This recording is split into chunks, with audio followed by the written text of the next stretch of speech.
salir de la superficie y volver a entrar a la superficie, una especie de bucle, pero un observador lejano nunca vería ese cuerpo, entonces finalmente que el universo estaría lleno de esas estrellas oscuras. Esas fueron unas ideas avanzadas para su tiempo y digamos que no tuvieron mucho eco, no le creyeron mucho a Mitchell sobre ese método para calcular la masa estelar. Ya se conocía para ese entonces la velocidad de la luz, medida por Romer, y se halló que para la velocidad de escape excedida a la luz, la estrella, él hizo un cálculo, debería tener aproximadamente unas 500 veces la masa del Sol. Digamos que son cálculos empíricos, pero llegó a ese resultado, comunicó sus resultados a la Real Sociedad en 1783 y 10 años después, en 1793, Pierre-Simon Laplace, el francés, matemático francés Pierre-Simon Laplace, hizo la misma hipótesis de Mitchell, independiente a Mitchell, diciendo también que el universo debería estar lleno de esas estrellas oscuras, pero después con el experimento de John y de verificar que la luz se comportaba como una onda, era difícil relacionar gravedad con ondas. Se podía fácilmente relacionar gravedad con partículas, pero no gravedad con ondas. Entonces esos cuerpos oscuros o estrellas oscuras de Mitchell y Laplace, digamos que quedaron definitivamente en el olvido. Era fácil relacionar la gravedad con la partícula, pero no la gravedad, un campo gravitacional con una onda. Digamos que entonces el experimento de John no les fue muy positivo para lo que ellos estaban proponiendo. Pero pensemos un poquito más como pensaban Mitchell y Laplace sobre esas estrellas oscuras. Miren aquí, digamos que esta es una estrella muy compacta, muy densa, entonces con una gravedad muy alta, el haz de luz, si fuese partícula, trataría de salir una distancia de su superficie, pero el campo gravitacional tan intenso de la estrella haría que ese haz de luz retornara otra vez a la superficie de la estrella, y entonces un observador de afuera nunca vería la luz de esa estrella y que el universo estaría lleno de esos cuerpos. Entonces esa distancia era una distancia crítica, y teniendo esa distancia crítica podía inferir la masa de la estrella. Términos más, términos menos, ahí hay unas ecuaciones, pero lo importante es ese sentido físico y a lo que quería llegar Mitchell y Laplace. Pero también sabemos que el principio de conservación de la energía cinética y potencial gravitacional, tenemos esta expresioncita, no vamos a entrar en detalle aquí a las ecuaciones, pero si desde esta ecuación se llega a esta expresión es la expresión que da cuenta de la velocidad de escape.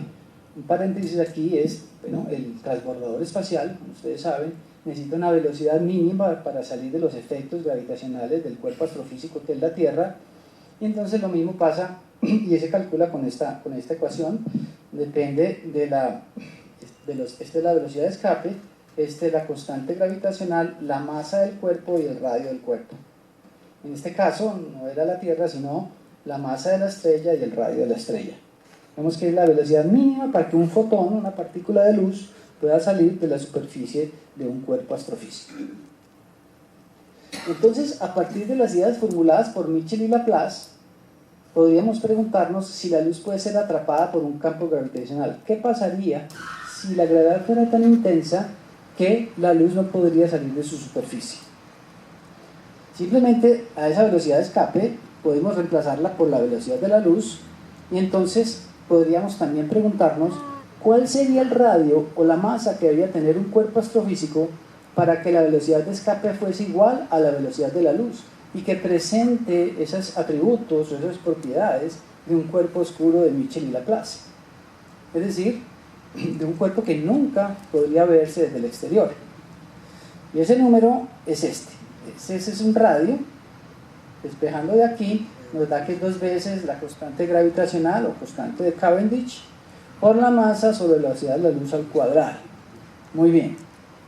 Entonces, a partir de ese número encontrado por Mitchell y Laplace, es un número importante, muy relevante, podríamos calcular el radio que debería tener la Tierra, por ejemplo, para que la velocidad de la luz fuese igual a la velocidad de escape, y reemplazando todos los datos, el radio de la Tierra, la masa de la Tierra, nos daría que para que se comportara como una estrella oscura de Michel y Laplace, la estrella debería reducirse a 9 milímetros.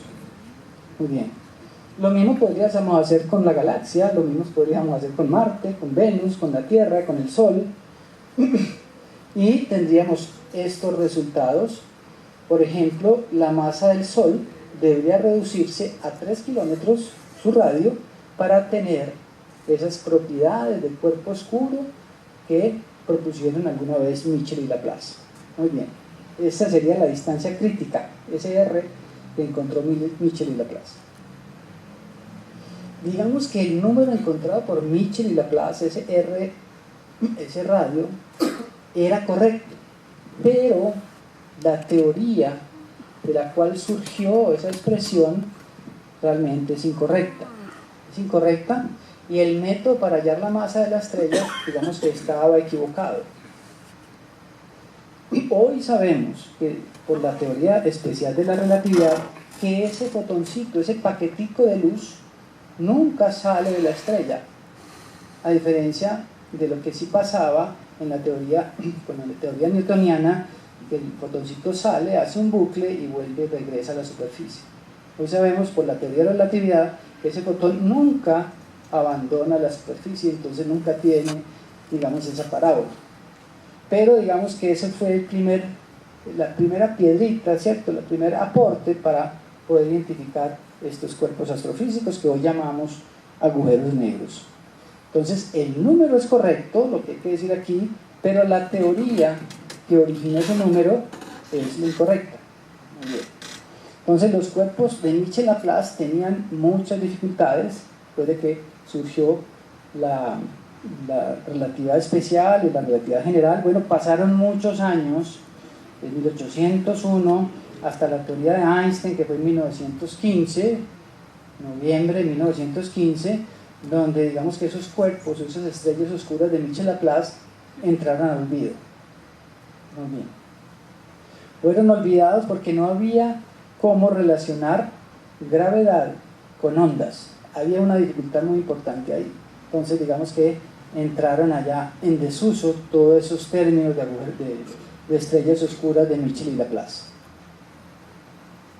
Pero con la teoría de relatividad general, ese concepto, ese viejo concepto de las estrellas oscuras, digamos que volvió a renacer, pero ya a la luz de la relatividad especial y a la luz de la relatividad general.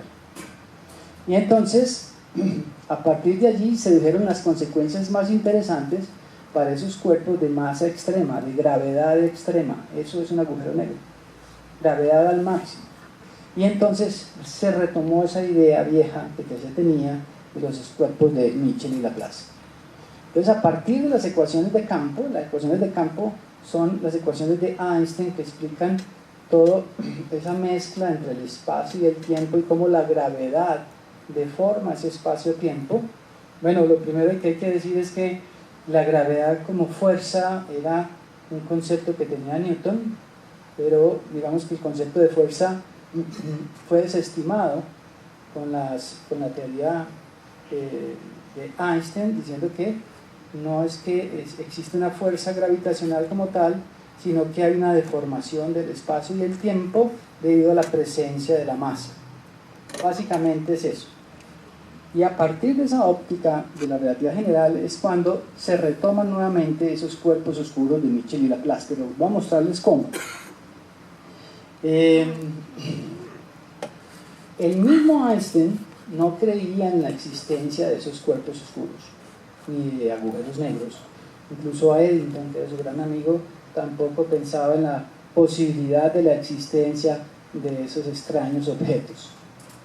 Pensaban que no podía existir en el universo objetos con esos atributos, de esa naturaleza. Este nos enseñó que la energía y la materia, que también son equivalentes, curvan el espacio y el tiempo y que esta curvatura es la manifestación del campo gravitacional que genera. Esta idea se resume en esta ecuación me da escozor verla porque primero no la entiendo y estoy estudiando para eso, pero en palabras el concepto físico que subyace a esa ecuación lo resume bien el astrofísico John Wheeler, y lo voy a leer literalmente. Dice: la materia le dice al espacio-tiempo cómo curvarse y el espacio-tiempo le dice a la materia cómo moverse. En otras palabras, el lado izquierdo de la ecuación, y aquí hay unos vectores de Ricci, no vamos a entrar a eso, y este es un tensor. El lado izquierdo está en términos de curvatura, es decir, geometría, y el lado derecho está en términos de densidades de materia y energía.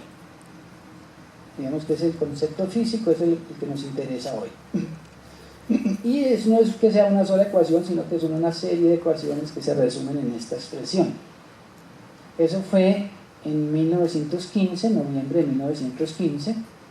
Y recuerde que extrañamente no ganó el premio Nobel por la relatividad general, sino por el efecto fotoeléctrico.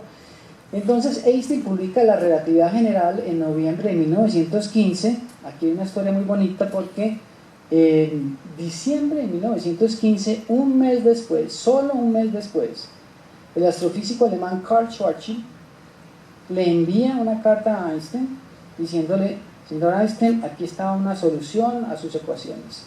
Un mes después solamente de haber publicado Einstein su teoría de la relatividad general, y lo hizo en condiciones pues digamos infrahumanas, porque Schwarzschild estaba en el campo de batalla, estaba en el frente ruso en la Primera Guerra Mundial, y en esas condiciones logró en un mes, es una mente brillante, ya deducir la primera solución exacta a las ecuaciones del campo de Einstein.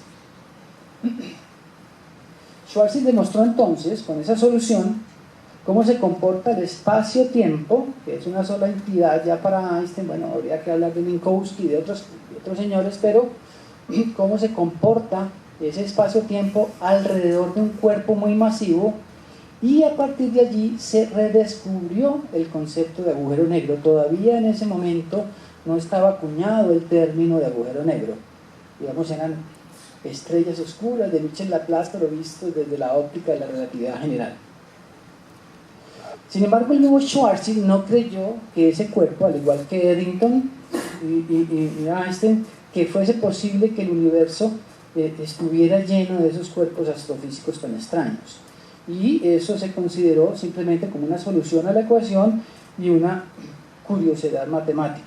El mismo Schwarzschild no creyó que eso fuese posible. Algo así como le pasó a Planck cuando demostró o resolvió la catástrofe ultravioleta, que tampoco estuvo convencido de lo que había propuesto, pero que eso finalmente daría nacimiento a la teoría cuántica. Muy bien. En cualquier momento yo puedo parar la exposición para alguna pregunta, si la hace contestar. Pues no es una charla magistral, sino que vamos a conversar, pero paro la conversación para que resolvamos alguna inquietud que haya. Muy bien, entonces vamos en ese viaje histórico. Entonces ya tenemos la primera solución a las ecuaciones de Einstein, que podrían apalancar la idea de esas estrellas oscuras de Michel-Laplace, pero ya desde la óptica de la relatividad general. Schwarzschild lo que utilizó fue coordenadas más prácticas, que fueron las coordenadas esféricas. Entonces él modeló un cuerpo esférico con masa y realizó las siguientes suposiciones: un cuerpo con simetría esférica, independiente del tiempo, espacio asintóticamente plano, es decir, que ese cuerpo está ubicado en el universo, pero que en su vecindad no había otro cuerpo astrofísico que alterara ese cuerpo de manera gravitacional, y una geometría estática, es decir, un cuerpo solamente con el parámetro de masa, sin ninguna rotación. No está rotando, porque entonces si está rotando ya empezamos a ponerle un poquito más de complejidad al problema. El espacio-tiempo vacío es que no hay ningún cuerpo cercano, y no tuvo en cuenta los efectos de origen cuántico. Ya la mecánica cuántica había surgido en